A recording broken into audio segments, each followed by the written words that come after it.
All right, I want to make sure I show you here today in the X value category. It doesn't matter which tool you use. Basically, I break it down as the draft dashboard here is a simplified tool, maybe for more for beginners and intermediate users as well. Use it because you can simply watch your players, whoever you want to watch, like right here. And there's a lot of other neat features about it that you can reorganize and order up in terms of maybe best matchup for the position, for example, like right here. Which would be the Portland Trail Blazers with Lillard and so forth, or versus the team, the total team defensive rank, as the Celtics in the worst matchup compared to, let's say, the Warriors in the best matchup of the day. So they should blow out their team. So you're looking at the right here. If you want to order up in terms of value, basically it helps you tremendously to look at as you optimize your lineup the players that are most likely to get you the best value. So here's some of the best value on the night because it's based on salary and the player's projected performance. So he's projected Sexton here for 28 points, which would return to you based on this $4,800 salary, 5.82 value. As it shows here, it's a projected value of the player based on projected points and current salary, so that you sort of understand that. You don't have to completely understand it to know that this is what you best want to place your value on with your players. So I'm going to go ahead and watch some of the best value players of the night and just get a projected lineup here in. Let's see.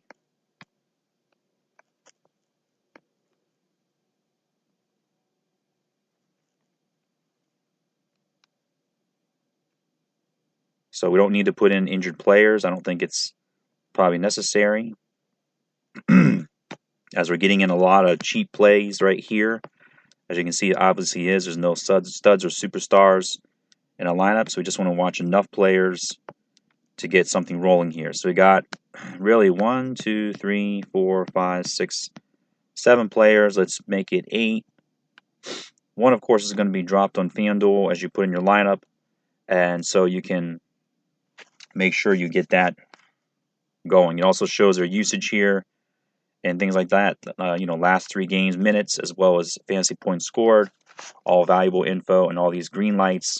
Good to go as far as pace of the game, players fresh and good to go, whether it's home game or not, and they're healthy. All right, so let's see what we can put together as far as choosing our studs for the night.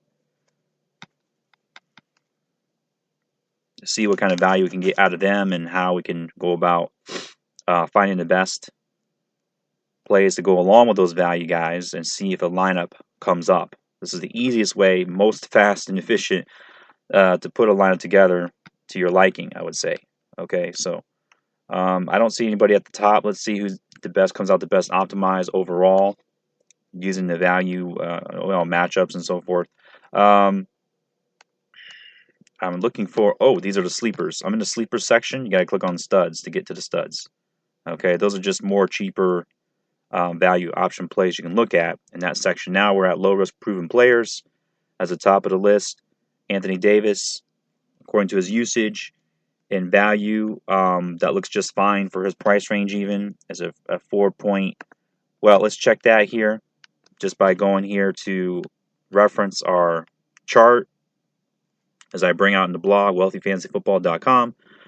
For a player in this price range plus this amount of salary, if you get a target multiplier, let's make this a GPP potential lineup as well. So we can get it a 4.75 is just fine. So we can do that. All right.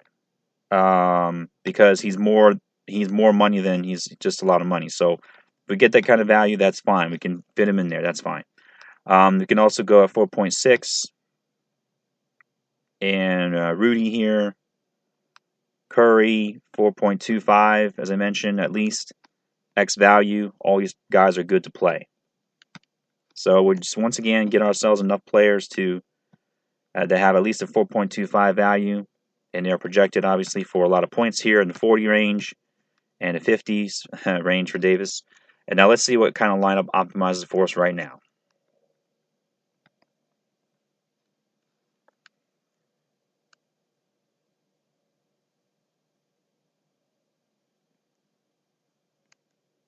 So we're not getting the players that we exactly wanted. So all you have to do is go back. Although we have a basis foundation for it with Sexton, Lillard, Griffin, and Gobert, as you could do that route. The other players are just gonna kind of have to interchange, add more players. So I suggest doing that coming here to the draft dashboard. Add more players to your pool just by clicking on those targets, and maybe you'll find more. You can come back here and look at the cheat sheet as well as the player pools to get other professionals' opinions on the plays that you want to prioritize and make sure you jam into your lineups for the night. So there's a lot of analytics and things that go into it. You can also look at the DFS Army, which I look at daily to get your best player value and strategies set up. And there's instruction and training tutorials there for the domination station, another advanced optimizer, as I'll show you here, the tutorial, how to go about using that, as well as the other tools here in the NBA section. So I'm going to leave you with that for today to basically get you going and moving in your DFS daily lineups. All right, take care.